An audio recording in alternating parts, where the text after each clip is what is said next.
우리 함께 말씀 보도록 하겠습니다. 함께 보실 말씀 우리 요한복음 6장 말씀입니다. 요한복음 6장 우리 41절에서 우리 51절까지를 함께 보도록 하겠습니다. 우리 41절에서 51절 말씀 함께 읽습니다. 시작. 자기가 하늘에서 내려온 떡이라 하심으로 유대인들이 예수에 대하여 수군거려 이르되 이는 요셉의 아들 예수가 아니냐. 그 부모를 우리가 아는데 자기가 지금 어찌하여 하늘에서 내려왔다 하느냐. 예수께서 대답하여 이르시되 너희는 서로 수군거리지 말라. 나를 보내신 아버지께서 이끌지 아니하시면 아무도 내게 올 수 없으니 오는 글은 내가 마지막 날에 다시 살리리라. 선지자의 글에 그들이 다 하나님의 가르치심을 받으리라 기록되었은즉 아버지께 듣고 배운 사람마다 내게로 오느니라. 이는 아버지를 본 자가 있다는 것이 아니니라. 오직 하나님에게서 온 자만 아버지를 보았느니라. 진실로 진실로 너희에게 이르노니 믿는 자는 영생을 가졌나니 내가 곧 생명의 떡이니라. 너희 조상들은 광야에서 만나를 먹었어도 죽었거니와 이는 하늘에서 내려오는 떡이니 사람으로 하여금 먹고 죽지 아니하게 하는 것이니라. 나는 하늘에서 내려온 살아있는 떡이니 사람이 이 떡을 먹으면 영생하리라. 내가 줄 떡은 곧 세상의 생명을 위한 내 살이니라 하시니라. 우리가 먼저 좀 생각할 것은 41절 말씀부터 보게 돼서 이 앞에를 간단히만 우리가 생각하면 이건 지금 오병이어부터 지금 이어진 본문이에요. 오병이어라는 사건에서 이 오병이어 사건은 사복음서 전부에 기록된 어떻게 보면 유일한 사건이다라고 예수님이 하신 그런 사역, 십자가 사역 외에 예수님이 행하신 이적에 대해서는 유일한 사건, 사복음서에 전부 다 기록된 유일한 사건인데 그만큼 좀 중요성을 갖고 있고 이것은 창조의 능력이 이제 보인 어떤 특별한 사역이다라는 것을 좀 살펴봤어요. 그래서 이걸 토대로 이 사역을 보이시고 이걸 토대로 이제 믿음을 더욱더 사용하고 믿음에 대한 믿음을 통해서 생명을 풍성히 얻게 하는 것들을 계속 가르치고 있다라고 좀 봐도 무방합니다. 그래서 그 뒤에 예수님의 제자들에 대한 장면, 제자들과 그 예수님이 물 위를 걷는 그런 장면들이 여기 잠깐 기록됐고요. 예수님께서 일하는 것, 하나님의 일이 무엇인지에 대해서 이제 가르치셨고요. 이것까지는 지금 갈릴리 사람들, 막 수많은 사람들이 오병이어를 통해 가지고 쫓아온 사람들이 듣게 된 내용입니다. 듣게 된 내용이었다면은 사실 그냥 쭉 읽다 보면은 이어지고 그냥 뭐 장소의 변화라든지 사람의 변화가 별로 안 느껴질 수 있는데 사실 좀만 주의 깊게 봐도 41점부터 6장의 분기점이라고 좀 볼 수 있어요. 그래서 이 41절에서 특히 59절은 59절 말씀 보면 알게 되겠지만 다음 주 52절에서 59절을 좀 볼 텐데요. 59절에 한번 읽어보겠습니다. 59절 함께 읽습니다. 시작. 이 말씀은 예수께서 가버나움 회당에서 가르치실 때 하셨느니라. 네, 이 말씀은 지금 가버나움 회당에서 한 말씀이에요. 그러니까 이 위까지는 그 오병이어 사건을 경험해서 쫓아온 사람들에게 했던 말씀이었다면 이 장면에 잠깐 이제 바뀌어가지고 유대인과의 대화가 이제 이곳에 기록되어 있는 겁니다. 근데 성령님께서 지금 하고자 하는 우리에게 주고자 하는 메시지에 이제 일치를 이루고 있기 때문에 이렇게 배열하셨다라고 우리는 이해할 수 있죠. 그래서 분명하게 이 41절부터는 좀 이제 분기점으로 볼 수 있는데 왜냐하면 새로운 사람들이 끼어들죠. 어떤 사람들이냐면 유대인이 끼어듭니다. 그러니까 여기는 오병이어 사건을 통해서 이적을 경험한 사람이 아니에요. 예, 유대인들이 끼어들어가지고 이 내용이 기록됐는데 요한복음에서 유대인들은요 한결같이 예수님의 대적자로 나타나요. 그러니까 예수님을 대적하는 자들의 특징을 계속 보여줍니다. 그래서 우리가 예수님을 대적하는 이 특징들을 이 요한복음에서 유대인이라는 인물을 등장시킴으로 계속 가르치는데 이 가르치는 의도는 우리가 분명히 알아야 될 것은 크게 두 가지죠. 믿는 신자들 가운데 우리가 에베소서 말씀을 통해서도 그런 생각을 한 것처럼 우리에게 이런 모습이 있을 때마다 철저히 배격해야 된다는 것을 우리는 분명히 알아야 되고 또 하나는 우리가 복음을 전할 때, 복음을 나타낼 때 이 메시지들을 듣지 못하는 사람들이 왜 그러는지 정확히 진단할 수 있는 좀 중요한 어떤 하나의 이 사람들이 된다는 것을 우리 좀 기억해야 됩니다. 예, 그래서 어찌됐든 이 유대인들이 이제 여기서부터 등장하고요. 여기서 예수님께서 나는 하늘로부터 내려온 떡이다 라는 메시지를 이렇게 던질 때 이 43절 말씀에 이제 수근거린다 라고 하고 있는데 이거는 유대인들이 하나님 말씀을 듣지 않았다. 이 앞에서부터 계속했던 하나님 말씀을 듣지 않았다. 듣고 싶은 것들만 들었다. 왜냐하면 유대인들이 지금 앞의 내용을 어느 정도 알고 있다는 것이 지금 이 내용의 흐름의 전제거든요. 배경이거든요. 근데 이걸 어떻게 알았냐 했을 때는 전에 들은 거예요. 전에 듣는데 듣고 싶은 것만 지금 듣고 있는 거죠. 예, 그럼으로써 뭐 하는 거예요? 하나님에 대한 것들을, 예수님에 대한 것들을 올바로 배우고 있지 않은 겁니다. 예, 거부하는 그런 모습들을 계속 보이고 있어요. 그러면서도 지금 요한복음 이 배경, 이 본문이 우리에게 가르치는 것은, 신자들에게 가르치는 것은, 우리 한번 따라 할까요? 우리는 생명의 떡 계신 예수 그리스도를 누려야 된다. 예, 우리는 생명의 떡이신 예수 그리스도를 누려야 돼요. 어떻게 보면 그 누리는 방편으로서 지금 이들에 대해서도 우리가 계속해서 주목해서 좀 알아야 된다는 거죠. 그래서 생명의 떡이신 예수 그리스도를 누리는 삶, 그 삶에 대해서 어떻게 보면 그 삶을 누리는 사람들이 누군지, 그 삶을 살아가는 사람들이 누군지를 이 본문을 통해서 우리는 좀 배울 수 있는데, 이 본문에서 가르치는 것을 한 맥이지만 좀 세 가지로 나눠가지고 우리가 좀 내용을 잘 이해하기 위해서 세 가지로 나눠서 한번 보겠습니다. 첫 번째로 우리 생명의 떡을 누리는 그 사람들의 특징을 말하는 것은 우리 41절에서 44절 통해서 좀 생각을 해보려고 하는데요. 41절에서 44절 말씀 한번 읽어보겠습니다. 41절에서 44절 함께 읽습니다. 시작. 자기가 하늘에서 내려온 떡이라 하심으로 유대인들이 예수에 대하여 수군거려 이르되 이는 요셉의 아들 예수가 아니냐 그 부모를 우리가 아는데 자기가 지금 어찌하여 하늘에서 내려왔다 하느냐. 예수께서 대답하여 이르시되 너희는 서로 수군거리지 말라. 나를 보내신 아버지께서 이끌지 아니하시면 아무도 내게 올 수 없으니 오는 그를 내가 마지막 날에 다시 살리리라. 아멘. 여기서 지금 요한복음이 우리에게 가르치는 핵심적인 것은요, 우리가 분명히 먼저 알아야 될 것은, 한번 따라 할까요? 아버지께서 이끌지 아니하시면 아무도 올 수가 없다. 이게 지금 요한복음에서 딱 선언하는 내용이에요. 하나님 아버지께서 이끌지 아니하시거든요, 그 누구도 하나님 앞에 나아갈 수 없다는 것을 우린 분명히 알아야 됩니다. 우리가 생명의 떡을 누리는 자들은요, 그 떡을 누릴 수 있게 된 것은 오직 하나님의 은혜라는 것을 우린 분명히 알아야 돼요. 그러니까 구원이라는 것은 하나님의 주권적인 부르심 안에 있다는 것을 우린 인정하는 자들이 우리가 돼야 된다는 것을 우린 분명히 좀 알아야 됩니다.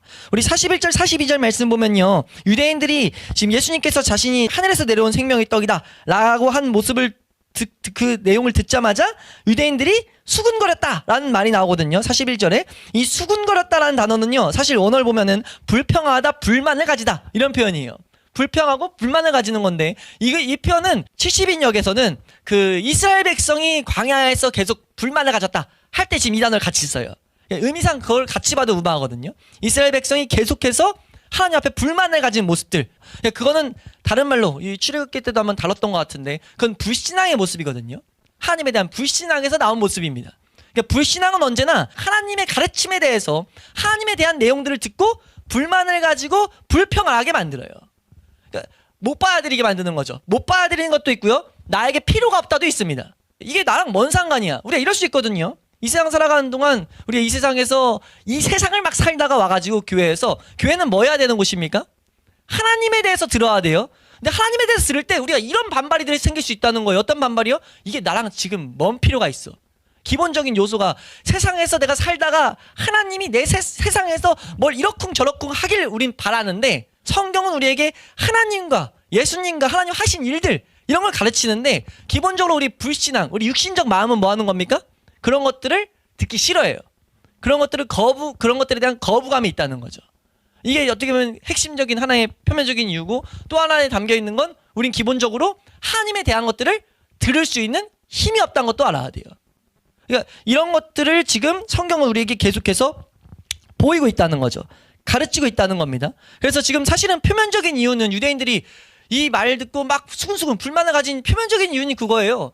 아니, 이 예수라는 사람은 내가 어디서 온지 아는데, 얘 엄마 아빠 다 아는데, 지금 마리아랑 요셉인 거 다 아는데 이 지가 뭔데 갑자기 하늘에서 내려왔다 이런 말들을 하냐 라고 지금 하고 있는 거거든요. 표면적인 이유는 이거지만, 사실 이 요한복음을 통해서 성경이 전체 기록되고 이것이 밝히 보여져서 우리에게 계속 말하는 것은, 인간의 마음은, 인간의 눈은 어두워져 있다. 우리 에베소 통해서 배운 것처럼 인간의 눈은 어두워져 있다라는 것들을 우리에게 계속 보이는 거예요. 그리고 에베소 이번에 봤기 때문에 그 핵심적인 가르침이 여기 녹아서 이 사복음서를 통해서, 요한의 입을 통해서 동일하게 지금 가르쳐지고 있다는 거죠. 예수 그리스도라는 하늘 영광을 버리시고 그 자기를 한없이 비하시켜서 한없이 낮추셔서 오신 그분을 받아들이고 있지 못하는 거예요. 그 이유가 우리는 표면적으로 그냥 유대인들이 예수님의 이 육신적 부모를 알았기 때문이다 라고 생각할 수 있지만 그게 아니라는 거죠. 성경이 우리에게 밝히는 것은 인간은 하나님을 거부하는 마음은 하나님을 제대로 볼 수 있는 눈이 없다라는 것을 계속 보이고 있다는 거예요. 그래서 우리 하나님께서 이끌지 않으면 우리가 하나님의 은혜를 입은 자들이 알아야 될 것은 우리가 한없는 은혜로 이끌림을 받았다는 것을 우리는 계속해서 이런 장면을 통해서 배워야 된다는 거죠. 예, 지금 요한복음의 이 말씀도 우리에게 이 유대인들을 통해 가지고 예수님 하나님의 은혜 성령의 조명 없이는 누구도 하나님에 대한 올바른 것들을 볼 수 없다라는 것들을 가르치고 있다. 그러니까 하나님에 대항하여서 지금 수군거리는 것은 우리에게 이 하나님에 대해서 수군거리는 이 가르침, 여기도 그렇고 출애굽기도 그렇고 한결같이 믿음의 선배들은 여기서 핵심적인 것들을 계속해서 파고드는데 이거는 인간 마음의 부패성을 분명하게 나타내는 중요한 본문 중에 하나다. 한번 따라할까? 인간의 부패성. 이 부분을 통해서 전적 타락을 가르쳐요. 우리가 전적으로 타락해 있다는 것을 우린 분명히 알아야 된다. 라는 것들이 지금 이런 본문을 통해서 우리에게 분명하게 가르쳐지고 있다는 거죠. 전적 타락이라는 그 가르침은 풀면 또 이거예요. 전적 타락이라는 것은 죄로 인해 인간의 마음과 인간의 의지가 하나님을 향하여 나갈 수가 없다라는 것들. 우린 이 내용들을 계속해서 제대로 배워야 된다는 거죠. 이건 로마서 3장 11절 같은 데 나오죠. 그런 것들이 지금 이 가운데 보여지고 있다. 우리가 또 하나 생각할 것은 이 유대인들이 지금 하늘에서 내려온 떡이다 라고 했을 때 이 수군거리고 이런 불평을 가지고 받아들이지 못했던 이런 모습을 통해서 하나 알아야 될 것은 유대인들이 하늘의 떡에 대한 굶주림이 없었다. 주님이 없었다는 거예요. 하늘의 떡에 대한 갈망이 없었다. 라는 것들을 여기 이 본문뿐만 아니라 사실 요한복음 전체를 통해서 말하는 거거든요. 예수님은 항상 이 영적 생명에 대해서 말할 때 관심이 없어요. 근데 그 이유는 어딨냐라고 했을 때 그들의 교만에 있습니다. 유대인들이 아까 좀 전에 말씀드렸다시피 유대인들은 타락해 있는 불신앙의 상태를 계속해서 우리에게 대변하고 있다고 우리가 이해하면 되는데 유대인들의 특징 하나가 뭐냐면 자신들이 갖고 있었던 영광, 자신들이 갖고 있었던 것을 대단히 자부심을 갖고 있었기 때문에 예수님이라는 이 비천한 사람에게서 도움을 받고 싶어 하지 않았어요. 그러니까 그것은 교만이거든요. 유대인들에 대해서 설명하는 수많은 것들을 보면요. 유대인들이 예수님을 받아들이지 못했다는 것의 공통적인 내용들은 그들이 갖고 있던 교만으로 진단합니다. 그들은 너무나 교만했다는 거죠. 너무나 교만해가지고 낮게 온 사람들을 인정할 수가 없었어요. 그리고 죄인들과 세리들과 어울리는 그 예수 그리스도를 메시아로 받아들일 수가 없었다는 거죠. 근데 그것은 그 마음 그 깊숙한 곳을 쫓아가 보면은 살펴보면 그것은 교만에 있다. 그래서 그 부분에 대해서 이런 식으로 설명해요.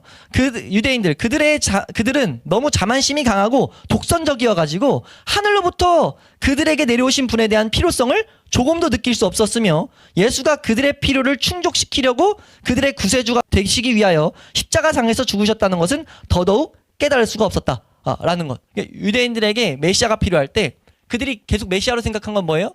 이 나라적으로 로마에게 이렇게 핍박받는 여기서 건져줄 메시아가 필요하지 내 전적 속에서부터 하나님 앞에 나아가야 될 필요가 있어 라는 것들을 깨닫지 못했다는 거죠. 나 지금 하나님 앞에 못 나가고 있어. 우리 유대인이 우리 나라가 하나님의 도우심을 못 받는 것은 하나님 앞에 나아가지 못하기 때문이야 라고 진단이 돼야 되는데 그렇지 못했다는 거예요. 왜요? 그들의 의가 너무 커가지고 그들이 하고 있던 자신의 교만이 너무 커가지고 그것들을 못 받아들였다는 거죠. 그리고 그것은 우리가 이런 말씀을 볼 때 이걸 살피는 이유가 뭡니까? 이것은 우리에게도 동일하다는 거예요. 우리가 하나님 앞에 안 나가는 전적인 이유는요. 우리의 교만에 있습니다. 우리가 하나님 앞에 안 나가는 하나님만을 간절히 안 찾는 이유는요. 하늘에 대한 양식에 궁핍하지 않다는 것. 내가 하늘의 양식이 필요하지 않다는 것에 있거든요. 그건 다른 말로 내가 하늘 양식이 필요하다는 것을 깨닫지 못한다는 거죠. 근데 성경은 우리에게 한결같이 계속 뭘 말합니까? 그래서 성경이 우리에게 말하는 게 뭐예요? 우리가 교회에서 가장 큰 은혜가 무엇이냐라고 했을 때 죄를 깨닫는 거. 내 궁핍을 깨닫는 거. 이것이거든요. 이사야 말씀 보면요. 이사야 1장 5절 6절 말씀 보면 하나님이 자기 백성에 대해서 이런 말을 해요. 우리 이사야서 1장 5절 6절 말씀 함께 보겠습니다. 이사야 1장 5절 6절 함께 읽습니다. 시작.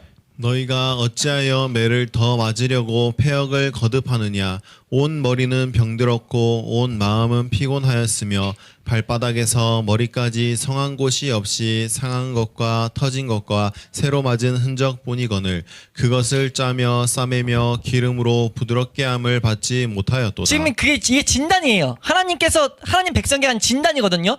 발바닥에서 머리까지 성한 것이 없다라고 진단하는데요. 그들은 그걸 생각 못한다는 게 지금 이 말씀의 핵심이에요. 깨닫지 못하고 있다는 거죠. 자신의 상태를 하나님 보시기에 머리부터 발끝까지 성한 것이 없는데 못 깨닫고 있다고요. 이게 우리 상태라는 겁니다. 우리는 전적으로 모두가 다 하나님의 도우심이 필요한데 생각하는 것부터 행동하는 모든 것들이 하나님 도우심이 필요한데요. 난 그렇게 인정 안 한다는 거죠. 왜요? 유대인들처럼 한두 개 하나님을 위해서 뭐 했다는 것을 위해서. 우리는요 이 세상 살아가는 동안 우리 계속해서 배우는 것처럼 항상 하나님의 도우심을 필요로 하는 존재입니다. 근데 비극은 뭐예요? 유대인처럼 그걸 깨닫지 못한다는 거죠. 내가 하나님 앞에 나오면서 그렇게까지 도우심은 필요로 하는데 그렇게까지 도우심은 필요로 하지 않는데 이런 생각들을 계속 하게 된다는 거예요. 우리가요 그리스도를 양식으로 그리스도를 떡으로서 먹는 그리스도를 떡으로 누리고 살아가는 자들의 핵심은요 우리가 어떻게 부르심을 받았는지 계속 바라보는 자들이에요.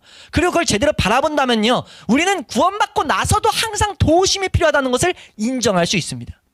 이끄신 그분이 이끌지 아니하면 안 된다는 것을 안다는 거죠. 우리가 이 점을 분명하게 해놓을 수 있기를 주의 이름으로 축원합니다. 우리는 이 점을 분명하게 해야 돼요. 하나님의 역사가 아니면 그 누구도 하나님 앞에 나아갈 수가 없습니다. 이건 전적 타락을 44절도 특히 그걸 말하거든요. 44절을 아까 읽었지만 이게 사람이 얼마나 타락했는지를 보이는 말씀이라고요. 사람 스스로는 하나님 앞에 한 걸음도 나아갈 수 있는 인생이 하나도 없다. 우리도 동일하다. 우리가 하나님을 찾고 있다면 뭐예요? 은혜였어요. 그럼 그 은혜를 받았다면 우리는 당연하게 나오는 현상이 뭐냐면요. 이 은혜를 제대로 인식하고 깨달았다면 당연하게 아는 현상은요. 하나님의 도우심만을 구합니다. 그래서 이 말씀이 쭉 이끌어져서 뭐 하는 거예요? 예수님의 음성만을 계속 찾죠. 선한 목자이신 예수 그리스도만 쫓아가게 돼요. 근데 그렇지 않다면 뭐예요? 우리가 어디서 부르심을 받았는지 아직 우리가 그리스도의 도에 있어서 너무나 미약한 상태. 그래서 히브리서 같은데 장성한 자는 뭐예요? 그리스도의 도의 초보를 벗어난 자예요. 그러니까 생명받았다는 것을 정확하게 아는 자라고도 이해하셔도 돼요. 진리의 말씀을 제대로 붙들고 살아가는 자, 이게 장성한 자거든요. 근데 대부분 다 뭐 하고 있냐면 그리스도의 도를 제대로 못 배우고 있어요. 구원받은 자들도 자꾸 마귀의 유혹, 갈라디아서 같은 이런 오류로 인하여서 자꾸 유대인들처럼 자기 의만 내세울 뿐이지 양식을 안 먹는다고요.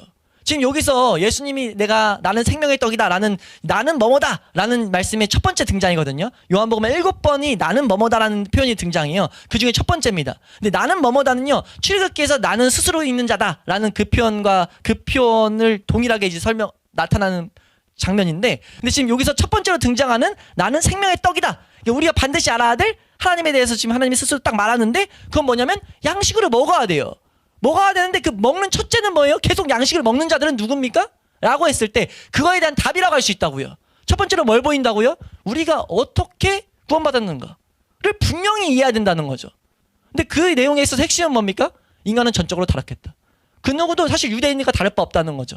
하나님을 찾는 자들도 찾는 자들도 분명히 알아야 될 게 무엇입니까? 우리 가운데 유대인과 비슷한 모습이 동일한 모습이 계속 나타난다는 거예요. 교만적인 모습이 내 안에 자리 잡고 있다는 거죠. 우린 이것들을 부숴야 줄로 믿습니다. 성령님이 이끄셨다는 것은요. 그것을 부순받은 자들이에요. 사실. 그걸 인정하는 자들이라고요. 그래서 여기서 이끌었다라는 표현. 여기서 두 번째로 우리는 생각해 봐야 되는데 두 번째로 이 메시지 가운데 우리에게 나타내는 내용은 부르심, 이끄심을 받은 자. 이것은 무엇이냐라고 했을 때 성령의 조명을 통한 가르침을 받은 자들이다. 여기 45절 말씀 한번 읽어보겠습니다. 45절 말씀 함께 읽습니다. 시작.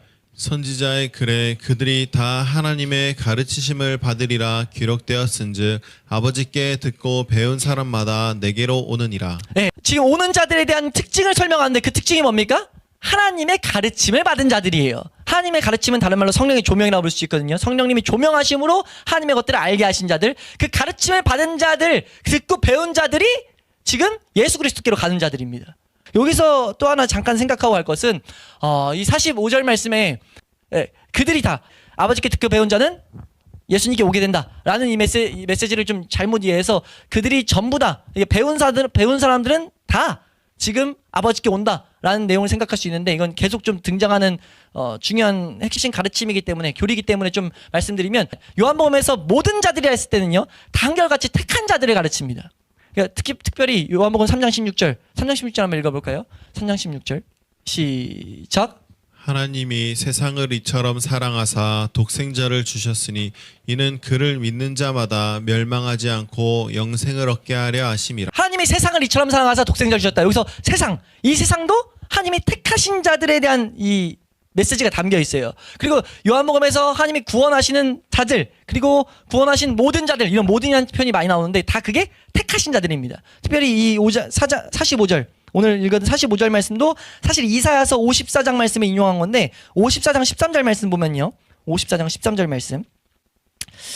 이게 읽지 않겠지만 요한복음 12장 32절 같은 데 보면은 내가 땅에서 들리면 모든 사람을 내게로 이끌겠다라고 말하는데 여기서 모든 자들도 택하신 자들이에요.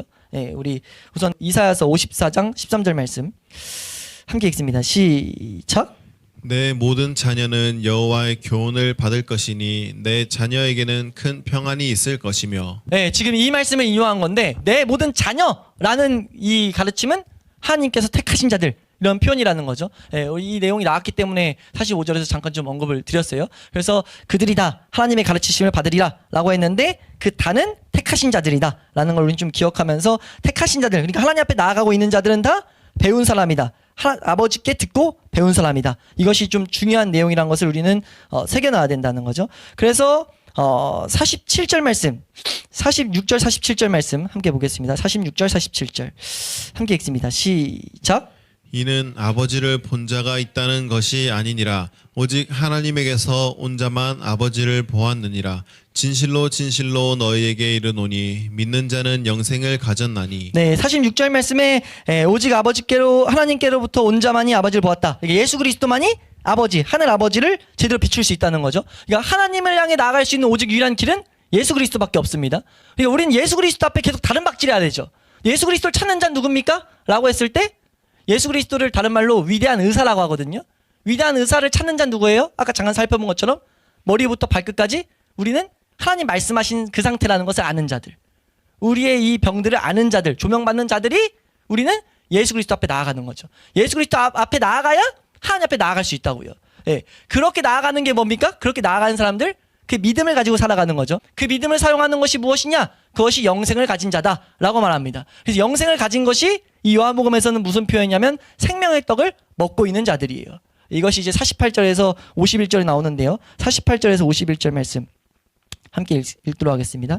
시작. 내가 곧 생명의 떡이니라. 너희 조상들은 광야에서 만나를 먹었어도 죽었거니와 이는 하늘에서 내려오는 떡이니 사람으로 하여금 먹고 죽지 아니하게 하는 것이니라. 51절입니다. 시작. 나는 하늘에서 내려온 살아있는 떡이니 사람이 이 떡을 먹으면 영생하리라. 여기서 지금 말하는데 이 떡을 먹으면 영생하리라 라고 하면서 내가 줄 떡은 곧 세상의 생명을 위한 내 살이다 라고 말씀하시면서 앞에까지 전반절에 뭐라고 말하냐면 이 말씀을 좀 우리가 다음 주에 이어서 보도록 할게요. 근데 여기서 말하는 건 이 떡을 먹으면 영생한다 라고 말했어요. 47절 말씀에서는 뭐라고 했죠? 47절 말씀에서는 믿는 자는 영생을 가졌다 라고 말했습니다. 그래서 믿는 자는 뭐 하는 거예요? 믿는 자라는 것은 이 생명의 떡을 계속 먹는 자예요. 그러니까 우리가 믿음으로 살아간다는 것은 우리가 생명의 떡을 먹는 자, 예수 그리스도를 계속 먹는 자입니다. 그러니까 우리의 믿음의 주된 것은 무엇이냐면은 하나님 말씀을 붙들고 그 부르심의 방편대로 걸어가는 거라고요. 하나님의 부르심의 방편은 항상 뭡니까? 우리의 연약을 계속 들추시는 거예요. 그러니까 우리가 광야 생활을 거친 그 이유가 무엇이었습니까? 아버지의 말씀으로만 살게 하는 거죠. 그러니까 하나님만 의지하게 만드는 거였습니다. 그러니까 하나님만 의지한 자들은 누가 하나님만 의지합니까? 라고 했을 때 사실은 첫 번째 살펴봤던 내용, 우리가 왜 지금 요한복음에서 인간의 전적 타락과 인간이 전적으로 무력하다는 것, 하나님 앞에 나아가는데 무능하다는 걸 보이냐면 결국은 우리가 하나님만 의지해야 되기 때문입니다. 그러니까 이 점이 신앙생활의 가장 중요한 이유, 우리의 죄를 자각하는 게 가장 중요한 이유가 무엇이냐라고 묻는다면요, 그것이 우리가 하나님을 의지할 수 있는 방편이기 때문이에요. 그러니까 하나님을 의지할 수 있는 것은요, 우리의 부패를 봤을 때만입니다. 우리의 부패를 성령의 조명으로 계속 깨달을 때만이에요. 그래서 우리가 부지런히 해야 될 것은 무엇이냐면요, 성령의 조명입니다. 성령의 구하심, 성령의 역사를 우리는 항상 구해야 된다는 거죠.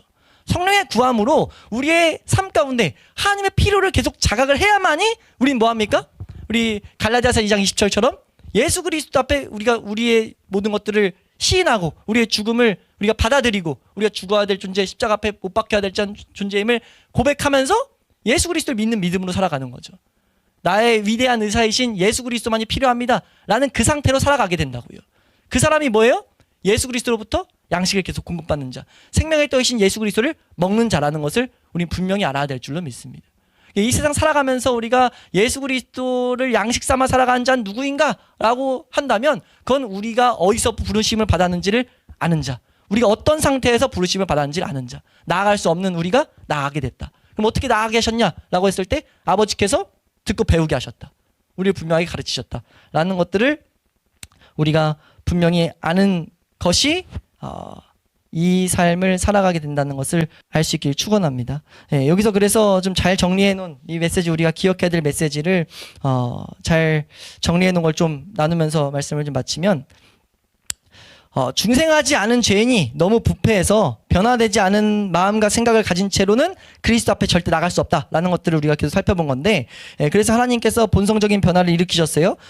그래서 그 변화를 일으키신 게 신적 이끄심이라 배웠습니다. 근데 여기서 좀 기억할 것은 이끄심이 무엇이냐에 대한 진단을 좀 알아야 된다는 거죠. 하나님이 이끄셨다는 것은 죄인의 독선을 꺾으시고 그로 하여금 자기의 잃어버린 바 된 상태를 깨닫게 하시는 성령의 능력이다. 이런 진단을 해요. 죄인의 독선을 꺾어버리시고 우리의 교만을 꺾어버리시고 우리의 지금 잃어버린 바 된 상태, 총명이 없어진 그런 상태, 이것을 깨닫게 하시는 성령의 능력이다. 이것이 이끄심이다 라는 가르침들을 이 본문 안에서 우리 믿음의 선배들이 강해해요. 그러니까 우리가 오늘 쭉 살펴본 이 내용, 하나님께서 우리에게 이 요한복음을 통해서 생명의 떡이신 예수 그리스도를 계속 양식 삼아 살아가게 하기 원하시는 그것을 바라보면서 우리에게 적용할 때 우리에게 필요한 것은 무엇이냐? 우리 항상 성령의 도우심을 구해야 된다는 거죠. 하나님께서 이 말씀을 주시면서 이 말씀을 주신 게 지금 유대인들에게 너희는 그러니까 절대 뭐 아무것도 못하, 이걸 못 오니까 더 비극이야, 이런 것들, 예정 택하시고 버림받은 자들, 이런 걸 가르치려는 게 아닙니다. 이 메시지는 어떻게 보면 인간의 책임을 우리에게 가르치고 있다고 볼 수 있어요. 어떤 책임이에요? 이 말씀은 우리에게 구하라고 하는 책임이죠. 이 말씀은 단순히 우리를 내쫓기 위해서 가르치는 것이 아니라 우리를 겸손하게 만드는 말씀인 걸 알아야 됩니다. 우리에게 겸손하라고 말한다는 거죠. 항상 도우심이 필요하다는 것을 가르치고 계신다는 거예요. 이 말씀은 우리로 하여금 면전에서 문을 닫아버리는 그 말씀이 아니라 뭐 하는 겁니까? 어떻게 해야 이 문에 들어올 수 있는지를 보여주는 말씀이라는 거예요. 이 말씀은 우리에게 희망이 전혀 없다는 것을 지금 말하는 게 아니라 희망이 어디 있는지를 가르쳐 준다는 겁니다. 우리가 하나님의 은혜가 필요로 할 때, 하나님 도우심이 필요할 때 우리의 희망이 어디 있는가? 성령의 도우심에 있다는 거죠. 성령의 가르치심에 있다는 거예요. 그래서 우리가 이 상태를 향해서 나아가라고 이 요한복음은 우리에게 가르치고 있다라고 이해하시면 된다는 겁니다. 우리가 그렇게 기억함으로써 우리의 삶 가운데 항상 예수 그리스도를 양식 삼는, 예수 그리스도를 생명의 떡으로서 먹는 그런 역사를 우리가 경험하는 모든 예배자가 될 수 있기를 주의 이름으로 축원합니다.